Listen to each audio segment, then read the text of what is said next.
Si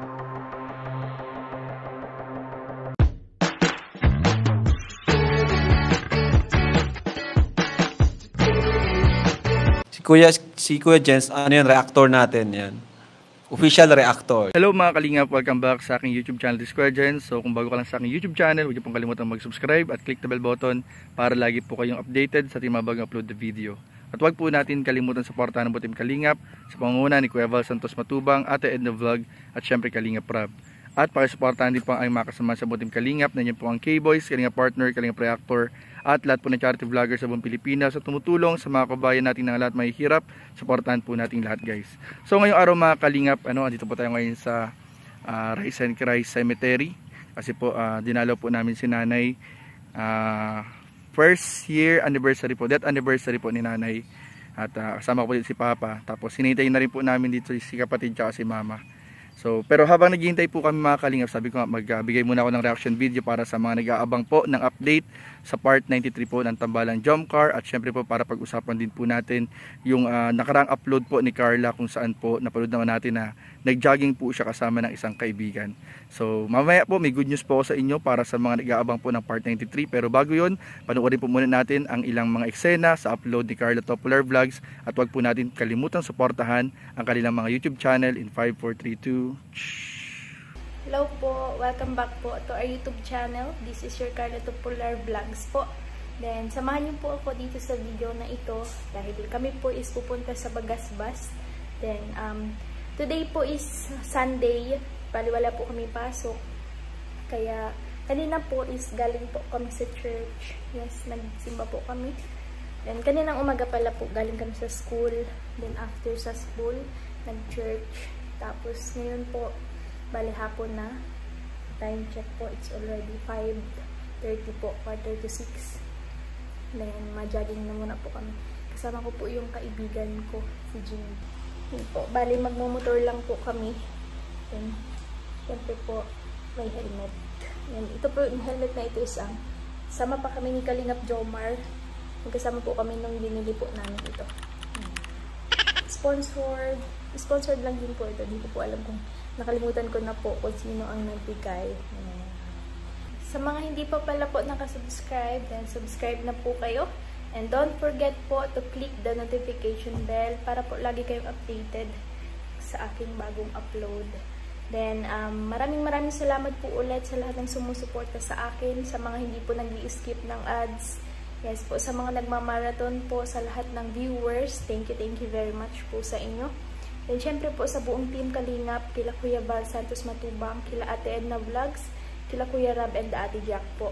And pati na rin po sa mga tatay and kuya sa K-Boys. Syempre po kay Kalingap Jomar. And so yan po, maraming salamat po sa inyong support.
So ayun mga kalingap, at nakita nga po natin yung nakarang upload ni Carla Topolar Vlogs kung saan po grabe po yung consistency ni Carla talaga sa pagja-jogging at pagdidisiplina talaga sa katawan niya. Kitang-kita naman po natin mga kalingap, talagang yung bunga po talagang ang laki po ng progress no pagpapayat po ni Carla. At ayun nga po mga kalingap, tulad po na sinabi natin kanina, ay good news po sa mga nag-aabang po ng part 93 ng Tambalang Jomcar, dahil po nag-reply na po sa akin kanina si Kalingap Prav, tsaka nag-reply din sa akin si Papa Joms kanina, at tuloy na nga daw po mga kalingap.